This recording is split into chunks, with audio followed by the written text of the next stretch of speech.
I'm in a 2015 Nissan Sentra, and today I'm going to show you how to fill your gas tank. So from here, you want to pull this little lever. This will release that safety cover where your gas cap is. If this is just completely loose, double check this cable is attached here. Now we'll go to the passenger side. And over here you see that this little cover is loose now.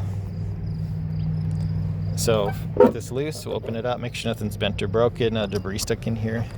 But if you're at the gas pump or with your gas can, now you'll just unscrew this. Make sure you're using the best type of gas for your make and model, but usually for this particular one I would use like an 87 unleaded, something like that.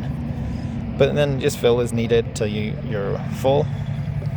When you're done, screw this back on nice and tight. It'll click when it's tight. And then when you're done, close this up again.